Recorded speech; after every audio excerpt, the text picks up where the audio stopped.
Chicago. This is Bruce Dumont with our Beyond the Beltway analysis of national politics, featuring occasional injections of rumor and innuendo, all offered up by our panel of political insiders, pundits, power brokers, public servants, professors, and most importantly, plain-speaking Americans from coast to coast. Tonight, featuring commentary by Patti Blagojevich and Leonard Goodman. Our program tonight coming to you from our own base at the Museum of Broadcast Communications in Chicago, where our toll-free lines are open at 1-800-723-8289. That's 1-800-723-8289. If you'd like to email me a comment, it's brucedumont@museum.tv. You want to tweet me a comment, it's at Dumo, at D-U-M-O. And, of course, you can join us on the World Wide Web, audio and video, at beyondthebeltway.com.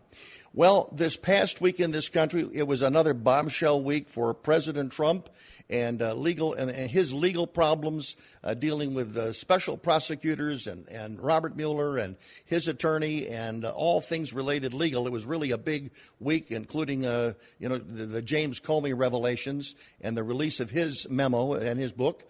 So there's a lot out there about lawyers and clients and charges and countercharges and the legal system and everything else.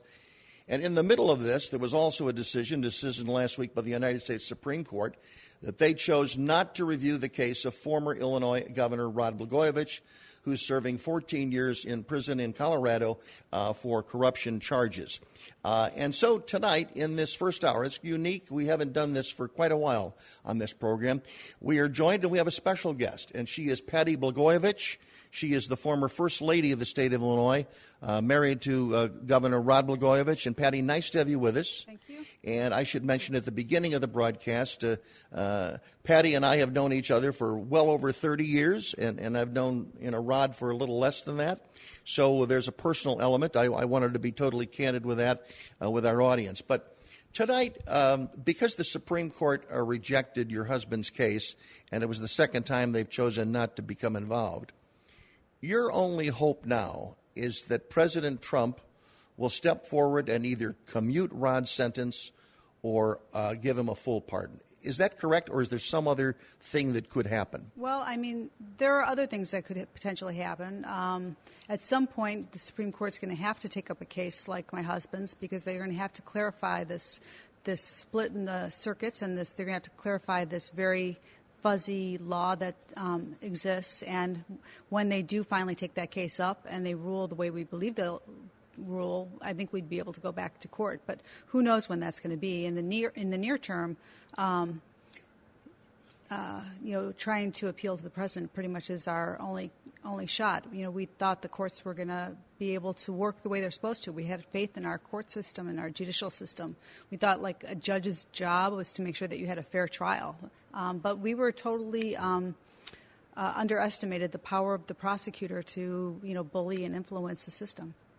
And as we unfold, by the way, your attorney joins us, and we're going to hear from him in the next segment. But because Donald Trump is so important to your family's future, when Rod was a guest on The Apprentice, right, what did he ever share with you about the personal conversations that he had with Donald Trump, and how close did they become during that period, if at all? Well, I think that they had a good rapport. I think that the president, then, real estate mogul, had always nice things to say to Rod. Thought he was really getting a raw deal. Obviously had a decent opinion of him to have him on the show. And then one thing that really stuck in my mind was when my daughters and I flew out to New York for the finale of The Apprentice, because they gather everybody up. And Rod and I and the two girls found ourselves in an elevator with the president and Ivanka, his daughter.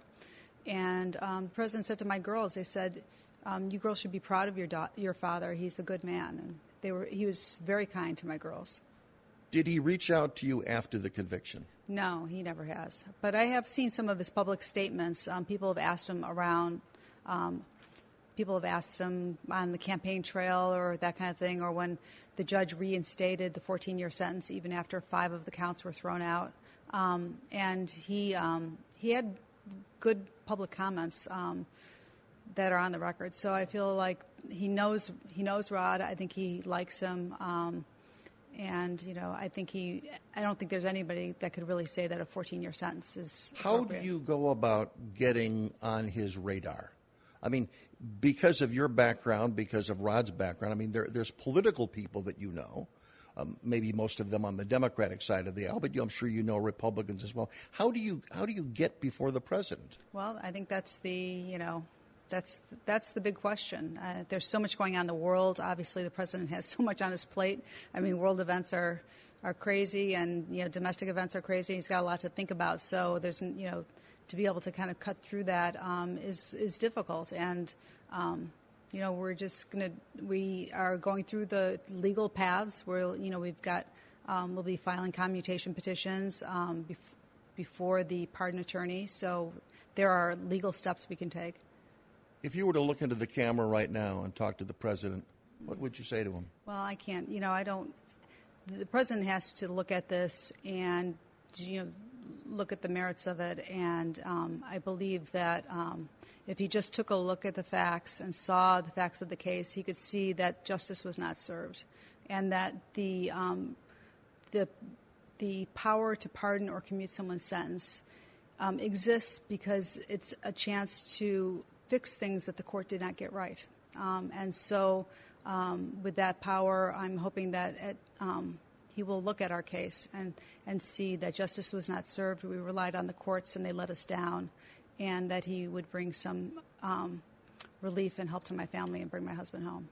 Because he is currently involved in some questionable acts, at least in his view, of federal prosecutors and special prosecutors, and Mr. Comey and also Mr. Mueller, is he in a unique situation now where he may understand some of the aggressive action by federal prosecutors? It's really interesting because I was talking to a friend of mine, and she reminded me that James Mueller, was the FBI director when my husband was arrested and this whole thing started. I mean, the same cast of characters that are swirling around now, the president, were there 10 years ago coming after my husband, and probably with a lot of the same tactics that, using the FBI for political purposes. They came after my husband, and they're still doing it. These people, they're going after they're using their office to go after anybody that they don't like who might be unpopular or controversial. Now, there are perhaps hundreds, if not thousands, of people listening to this broadcast this evening. They may know someone that's in prison, maybe a loved one, maybe a friend, and they know the impact that it has on a family. And they may be listening tonight, maybe somewhat sympathetic, but might also say to you, but Patti, this happens to lots and lots of people. What makes you special?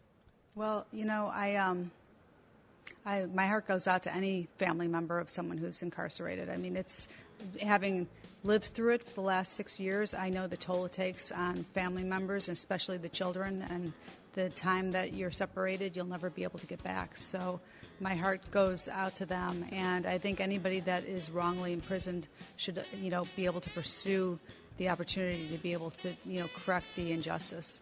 We're talking to Patti Blagojevich, the former First Lady of Illinois. We will continue and hear more about the specific legal aspects of the case when we roll on from Chicago.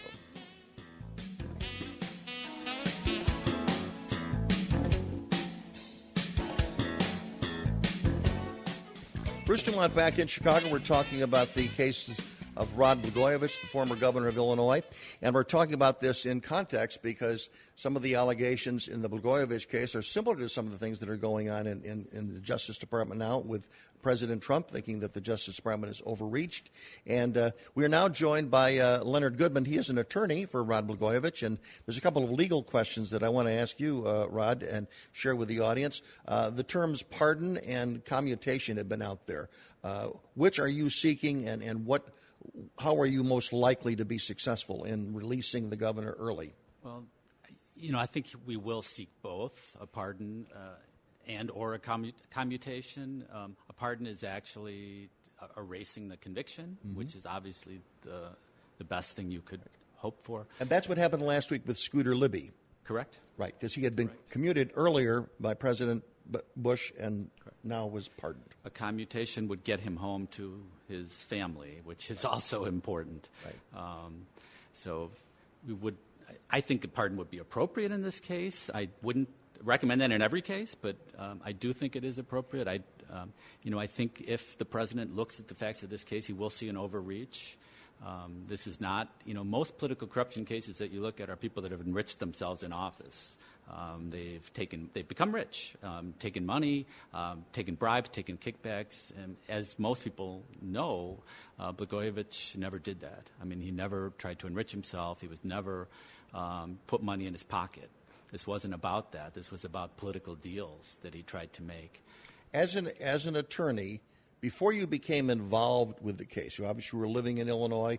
It was front page in every newspaper in the state for well over a couple of years. Rod did not go quietly. He denied that he did what he had been charged with, still denies that. But he went way beyond what a normal person would do. He decided to go public, attack the Justice Department, go on television, sometimes with Patti, and he made himself a national media celebrity while the justice wheels were turning. Was that a mistake? If I was his attorney, I wouldn't have allowed him to make some of the caustic statements he made about the justice system. I think, you have to understand the federal system. I mean, people are used to incredible respect, and I think that could be a mistake. I know some of the things he did is because he didn't have any money. He went on some programs that maybe he didn't do it for his ego. I think some of it, they needed the money. And I think that's an interesting thing about this case is this is somebody that did not go to Springfield or to Washington to enrich themselves or their family. He actually believed in what he was doing. Patti, do you regret that Rod went so public and so aggressive against the government during the pretrial period? It's interesting that people ask me about that, and you have to really know my husband. Kind of put yourself in his position. You're in this very public place. You're the governor of the fifth largest state, and somebody gets on TV and says you've committed these horrendous crimes and that Lincoln should roll over in his grave. And it hurt Rod so much that anybody would actually believe that was true, that he felt like he had to take every opportunity he could to try to tell people it wasn't true. Because you know how people are. They hear these charges and they assume people are guilty without even a trial. I mean, our system is innocent until proven guilty, but the way people think, they think, if there's smoke, there's fire, they're charging him, it's got to be true. And he just bristled at that thought that people could actually believe this of him. But were people telling him, including yourself, were you telling him, hey, calm down? The G is out to get you. They're going to get you. Don't rile them up any more than they're riled up. Well, I don't know. I don't think, had he just sat at home and waited for his trial date, I don't think the outcome would have been any different, to be honest with you. I think that, once the Patrick Fitzgerald moved on him and arrested him, and from that point on, I don't think there was any, looking back on it, there was no chance whatsoever that we would ever win, because after they brought down a sitting governor like that, they had no choice but to win. They tried him twice. They changed the jury instructions from one trial to the other. They wouldn't let our evidence in. They were going to get him no matter what, and I don't think him going on any kind of TV show would have made any difference. Leonard, what's your assessment as to why the government came down so hard? And again, for those listening around the country, he was sentenced to 14 years in prison. Put that in context, if you will, with other governors, whether it's the former governor of Illinois, George Ryan, or whether it's the former governor of the Commonwealth of Virginia, Bob McDonald. These were executives who went to prison for a lot less time. So what's the difference here, Leonard? It's an incredibly long sentence. I can't answer. I can't answer what was in the prosecutor's minds in seeking such a harsh sentence.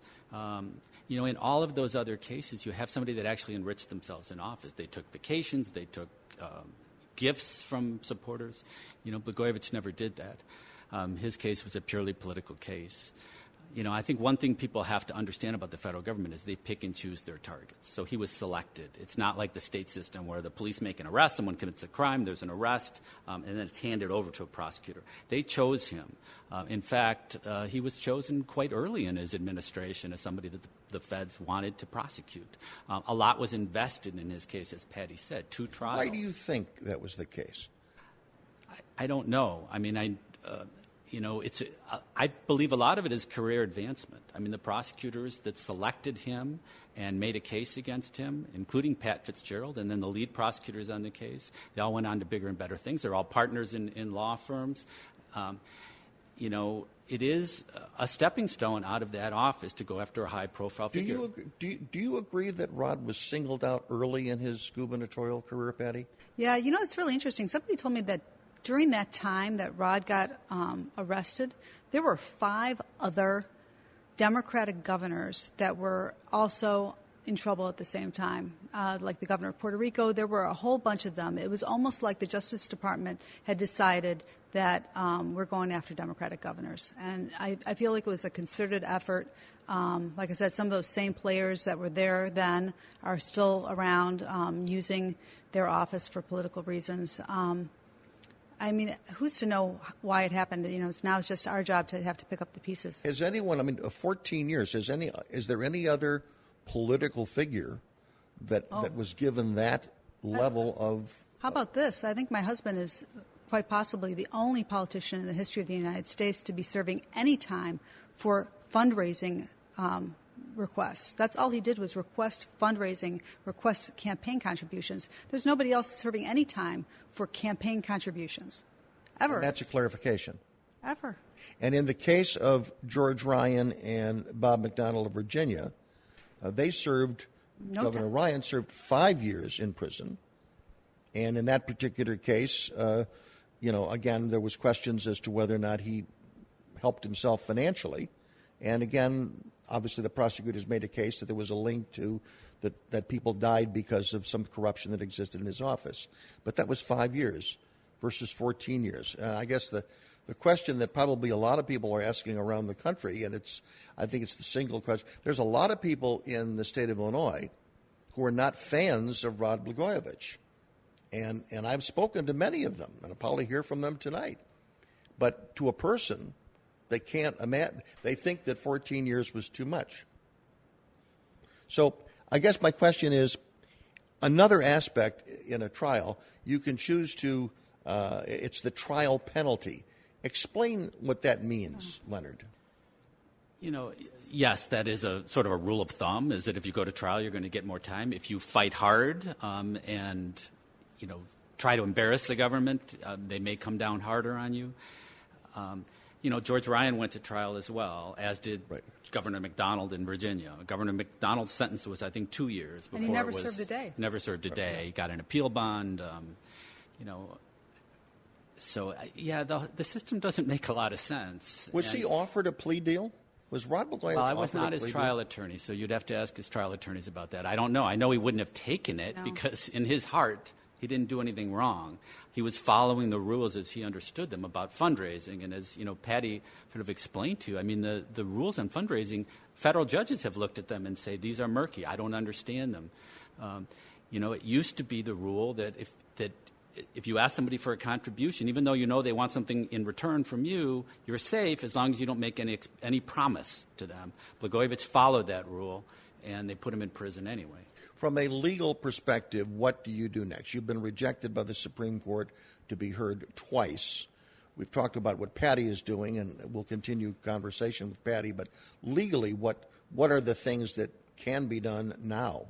Well, Patti's absolutely correct in what she said. Really, the only legal avenue he would have is if there's a change in the law, and that is if the Supreme Court finally decides to take a look at the circuit split, which right now, if you're out on the East Coast, an elected official, there's one set of rules. It's much harder to get a conviction. But if you're here in the Midwest at a city like Chicago, it's very easy for prosecutors to get a conviction. That has to be reconciled by the Supreme Court someday. They decided not to do it with Rod Blagojevich's case, but maybe they'll take another case. The problem is, as Patty also said, very few elected officials are prosecuted for fundraising violations. Blagojevich is one of the few. And the reason why he was targeted for fundraising is because the centerpiece of the case, as you remember, the thing that Pat Fitzgerald said was had Lincoln rolling over in his grave, was that he tried to make a deal with Barack Obama over the Senate seat, basically to trade political appointments. He was going to appoint Obama's choice, Valerie Jarrett, for the Senate, and in exchange, he wanted to be Health and Human Services Secretary. And Blagojevich's point was, in his mind, I would be the best person for this job. I gave health care to so many kids here in Illinois. I would be a great Health and Human Services Secretary. He truly believed that. He tried to make a political deal, and I think that was the centerpiece of the case. That's what Pat Fitzgerald said. We had to stop this crime spree before it happened. We've got a pause. Okay. I'm Bruce Dumont. Thanks for joining us tonight. Are you planning for the day when you can retire to your dream home in Palm Springs, California? A day surrounded by spectacular scenery, golf courses, a rich cultural life, and great dining? If you are, you'll need a guide, someone who knows where to look, an experienced broker, someone who knows the desert communities of Southern California and all they have to offer. That person is Brian Beard, who's been making dreams come true for over 13 years, selling over $100 million in real estate, including celebrity and architecturally significant homes to the rich and famous, and more importantly, to people just like you. Brian's company, Caldwell Banker, has agents worldwide, but Brian Beard is your man in Palm Springs. Call Brian now at 760-799-7096. That's 760-799-7096. Or visit him online at briansellsthedesert.com. Bruce Dumont back. Thanks very much for joining us tonight. We're talking with Patti Blagojevich. She is the former First Lady of Illinois, and we're talking about her attempts to get early release for her husband, who's serving a 14-year sentence in Inglewood, Colorado, by the way, in federal prison for political corruption. A recent article in Chicago Magazine detailed the trials and tribulations that he has on a daily basis, and I'd like to spend a little time talking about the trials and tribulations that you spend every day thinking about your husband in federal prison, because so many people, I think, do not understand that any sentence, whether it be for a state crime or a federal crime, those that are affected by it are family. In many cases, not as much as the person who's been incarcerated, but a very short second place. Oh, it's definitely a very short second place. I mean, the people that I think are the biggest victims in all of this are my daughters, for sure. I mean, Rod decided to go into politics. It's a risky, knowing what we know now, I would never advise anybody to go into politics. You're putting your family at risk that you could become a victim of an overzealous prosecutor. But my girls didn't ask for this. They are unfortunately blessed with a very recognizable last name, and this is a burden that they've now had to carry with them going into high school, into college, throughout their lives. And it's, even for them, what's the hardest part is the tremendous anxiety that they feel when they have to say their name out loud, because they just never know what kind of reaction they're going to get from people. And usually when we meet people and they recognize the name or recognize us, it's overwhelmingly positive, but it's just, you never know. That's that uneasiness. So it's the hardest for my girls, it's for sure. And I know you asked me if the girls wanted to come on the show today, mm-hmm. And I asked them, and they would have done it if I pressed them. But the problem is that they've put themselves out before to try to help their dad. At the last sentencing hearing, they both went up before the judge and spoke very movingly about their father and why they needed him home. And they were immediately, their comments were immediately disregarded by the judge, and he's reinstated that 14-year sentence again. And it's just like a wound that will never heal for them. And so now we're like a little bit, almost a week past the bad news that we just recently got. And this last week, Annie missed 3 days of school. Amy's been home. She's at Northwestern. She's been home 3 nights where normally she lives on campus. The shock and the disappointment for them is so real and so devastating that they need have it heal a little bit, and to keep talking about it is just like kind of picking that wound open again. So I couldn't have them come here just because we're finally starting to get back into, on a normal footing where everybody can function and go to school. And for me, this is going to be my crusade to get their father home and get my husband home. This is not a burden that they need to be able to have to carry. It's not their job. Rod, in this story, talked about his loneliness. Tell us about your emptiness, the emptiness of your life. Oh, yeah. For the last 6 years and from now until 2024, unless the president steps up. And that's just a scary, scary thing to think about. It's really, Amy's a senior in college, so 4 of the last 6 years she's been at college. So, and I've tried to hold on to our family home as much as possible, but most of the time it's just my younger daughter Annie and I kicking around our house. And it's not only the physical loneliness with just the two of us in the house, and he had his study in the house, where his desk is, and where his where all his books are, and it's quite possibly the most beautiful room in our house, the library. But my girls we can't even. I'd say, why don't you go in there and do your homework in there? You can put on the fireplace, that kind of thing. And they don't even want to enter that room because it just reminds them that he's not home. And it's. Does he want to ever see family pictures? I mean, things in the past that, or will they just depress him? Yeah, it's interesting because I know a lot of people and a lot of friends of his have written to him, and even friends of mine have written to him, and he doesn't even, he'll read letters of people like strangers that send him letters, but he doesn't like to read the letters from people he knows because that makes him sad that he's missing things. Like if my friends would write about the girls or something that happened, it's just too heartbreaking for him to be face to face with what he's missing. When you're a hot politician, and your husband was a hot politician, being reelected governor of Illinois, you're very popular. Everybody wants to gravitate to you. Everybody wants to go out to dinner with you. Those people that were close to you personally during the time when Rod was on top, how many of those people are still friends today? Well, not a whole lot. They say there's something. I had a new definition of friendship after all this happened. And my definition of friendship is someone that will call you on the phone and ask you how you're doing, even if they think your phone might be bugged. Right? Because once, there was any kind of, once the arrest happened, that phone got really quiet. Nobody's calling. It's like you've got smallpox or something like that. Nobody wants to catch what you've got.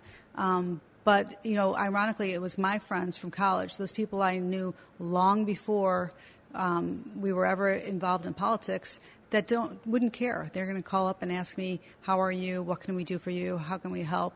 Those are your true friends that, they don't care who's listening. They're your friend, and they're going to be there to help you. When did you first realize that your life was going to be changed? I knew that when they came and arrested him. From that point on, I knew that things were never going to be the same again. It was just there was no going back from that action of them arresting him. What was that day like? That day was like almost like a nightmare. It was a nightmare.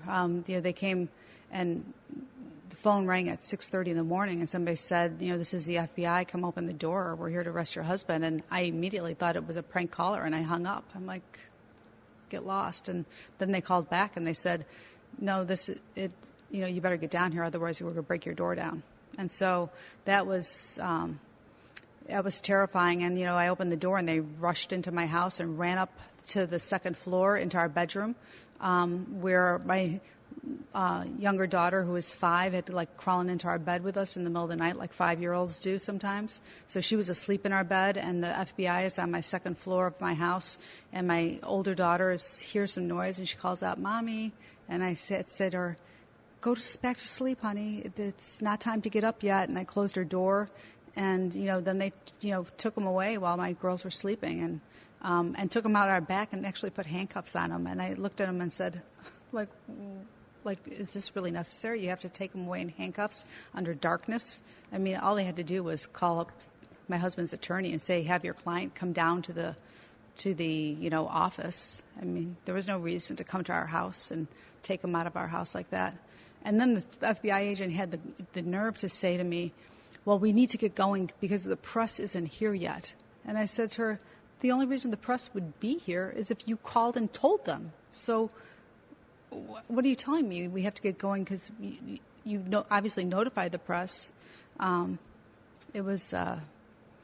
And then I had this, the only thought I had in my mind was I had to get my girls out of the house before the press showed up and get them off to school so I could figure out what in the world was going on, because it was so shocking. At the same time, I got a phone call from my sister-in-law saying the FBI had gone to my brother-in-law to open our campaign office. They'd knocked on their door at 6:30 in the morning.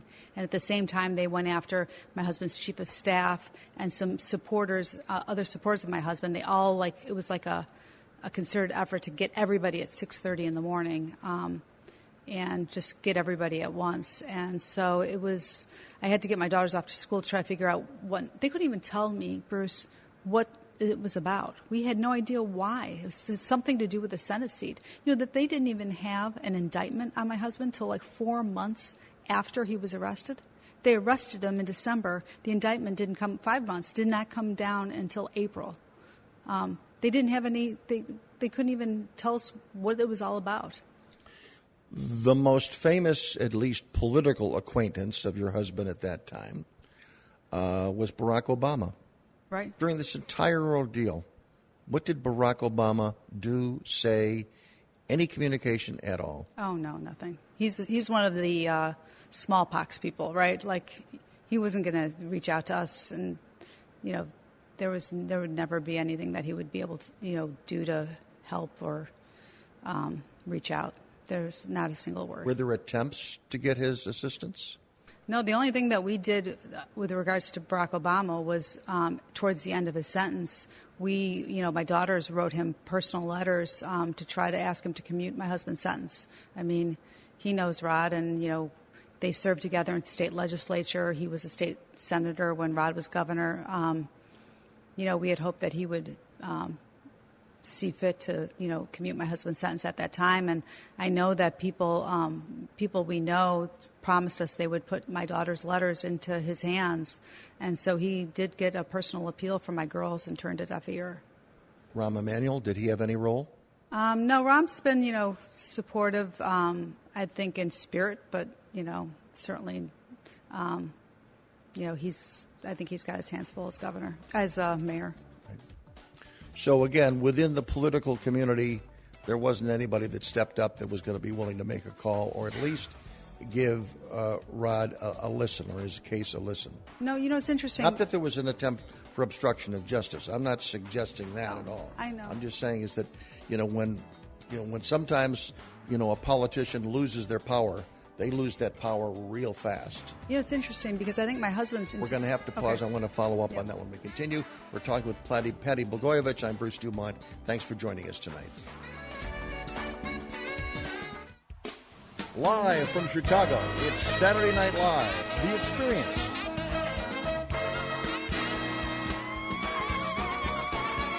Tuesday through Sundays and open late on Wednesday nights at the Museum of Broadcast Communications.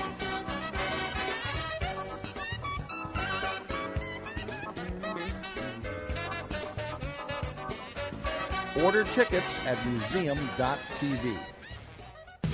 Bruce Dumont back, and Patti Blagojevich, you wanted to pick up on a point that we had to break for the spot for. Sure. You were asking about why weren't there powerful people out there to help Rod after he got arrested. And I think it's because his entire career as governor, even before that, he was so focused on trying to help everyday people, to try to help the mom, single mom whose kid needs health care, and try to help the little old lady with her bus ride, and trying to do these capital bills to get people going back to work. He was so focused, and he was doing battle in Springfield, battling Mike Madigan all the time, trying to move the state forward for ordinary everyday people who were powerless. And so those powerless people couldn't do anything to help him. He didn't make his career garnering rich and fancy friends who were powerful and, hobnobbing with all the other governors. He never even would go to those governors' association meetings. Yeah, he was independent. Yeah.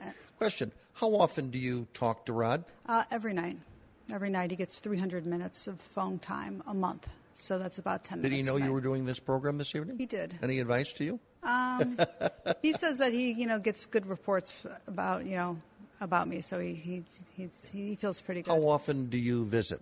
Now it's about 4 times a year, and it gets less and less. I mean, when he was first out there, the first year or two, we were going a lot, and the kids were younger. They were both in high school. They were high school and grammar school. So as they get older and their lives become more complicated, and it's harder to pull them out of school without them getting behind, it gets to be less. And the really saddest part about this to me is that no one really wants to go visit him, and they don't want to go visit him because it's so sad. When you go to see him, and even if it's like the weekend, you see him a couple times, and then invariably when we'd leave on Sunday, Annie would cry all the way to the airport, in the plane on the way home, and then everyone, for at least a couple weeks after that visit, there's a very palpable post-visit depression because, it's easy for the kids to, keep them busy, and that's what I've really done the last 6 years is keep them busy, keep them focused on school. Life goes on, but when they come face to face with their father that they're deprived of, it's so devastating to have to leave. And so we're going back next month, and both kids were kind of groaning. I'm like, don't you want to see your father? And Annie said to me, Mommy, I don't want to go because when I'm there, I'm so sad. When I'm there and when I'm home, I'm so depressed about it. And so, we know that it's important for them to see their father and, for them to talk to him all the time and to have that relationship going. But the toll is, this is lifelong. These are lifelong scars my girls have to live with. And you. Yeah, well, I When mean, you go to that federal prison and you have to go through the metal detectors and take everything out of your pockets and walk in and wait until his number is called so he can come down and meet with you, there's an anticipation. Right. What goes through your mind when you see him walk through that door? Well, I'm usually happy to see him, and I usually remark about, man, does he look skinny? Because, the prison food is terrible, and so that's usually my first thought. But it was I'm really good about trying to keep that stiff upper lip for my girls. And the only exception to that was the very first time that we went to see him. Because I remember that it was, just the other day, 6 years ago, and we, fly into the Denver airport, and, it's all new. We'd never been there before, and you rent our car and get there, and we're driving, with our little GPS up to the prison. I could see it, and it's Friday night, and the sun's going down, and at that point it's the tears were streaming down my face. I just couldn't believe that this is exactly this was my life. I was bringing my children to see their father in a federal penitentiary, and then at that time he was in the low security prison where it was all metal detectors and big doors clanking behind you, and like you said, sitting there waiting for him to come down. And I was crying, and Amy just said to me, Mommy, stop crying. Daddy doesn't want to see you do that. And that was pretty much my only real moment that I couldn't hold it together for my girls. The release date is May of 2024. Now, does that include the good time behavior? Is that? I think or is there so. a date less than that? I think so, because 2024 would be 12 years, and the sentence was 14 years. So that includes the good behavior time. Okay. Which he's been exemplary, his behavior, so there's no reason to believe that wouldn't. One other question, it's a contemporary political question, but in the race for the governorship of Illinois, campaign spots are being used by the Republican incumbent that have a recorded conversation, FBI wiretap alleged, between your husband and J.B. Pritzker, the Democratic governor. You've seen those spots. They're all over the place. What's your reaction when you hear those spots? Well, it's awful because it's awful for, first of all, it's incredibly infuriating that conversations that we wanted played in court to help exonerate my husband are now being used just for political reasons and are somehow out there. That we have hours and hours of wiretaps that we wanted played in court, and we felt that if they were played to the jury, we wouldn't be sitting here today. But now that they're being used for political purposes, and we couldn't use them to help exonerate my husband, is extremely upsetting. And on a personal note, my daughters watch TV too, and so my older daughter's sitting at Northwestern with her friends, and on comes these commercials. It's incredibly embarrassing and humiliating for my daughters to have to be sitting around with their friends and see commercials like this come on TV. It's so insensitive. Last question. You grew up like everybody else thinking truth, justice, and the American way. You've had your experience with the Federal Justice Department. What's your reaction now? Yeah, I have. It's not until you're through this situation. God, hopefully nobody listening will ever have to live through this. But you see things in a totally different light now, and now it's like I'm not one of those people that say, "Oh, they must be guilty just because they're charged," because I know the way this system works. And now I'm like almost leaning the other way. I don't believe anybody's guilty anymore. Patti Blagojevich, thanks very much for joining us. Leonard Goodman, thank you very much for being with us as well. It's up to the President of the United States. We hope you enjoyed this interview. Whether you want to do anything to follow up on it, I guess a letter to the President is about the only thing you can do. I'm Bruce Dumont, back with another full hour. Thanks for joining us tonight.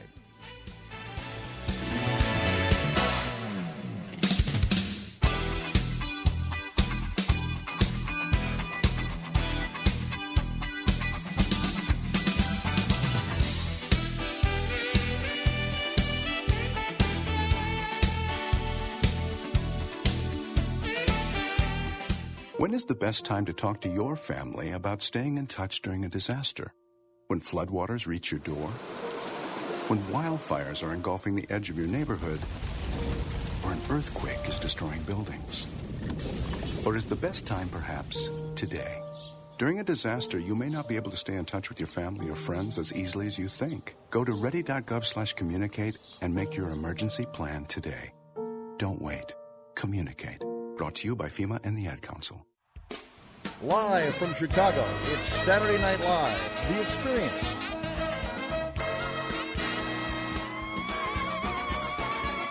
Tuesday through Sundays and open late on Wednesday nights at the Museum of Broadcast Communications.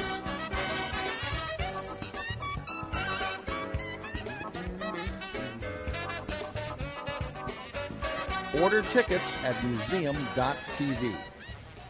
Are you planning for the day when you can retire to your dream home in Palm Springs, California? A day surrounded by spectacular scenery, golf courses, a rich cultural life, and great dining? If you are, you'll need a guide, someone who knows where to look, an experienced broker, someone who knows the desert communities of Southern California and all they have to offer. That person is Brian Beard, who's been making dreams come true for over 13 years, selling over $100 million in real estate, including celebrity and architecturally significant homes to the rich and famous, and more importantly, to people just like you. Brian's company, Caldwell Banker, has agents worldwide, but Brian Beard is your man in Palm Springs. Call Brian now at 760-799-7096. That's 760-799-7096.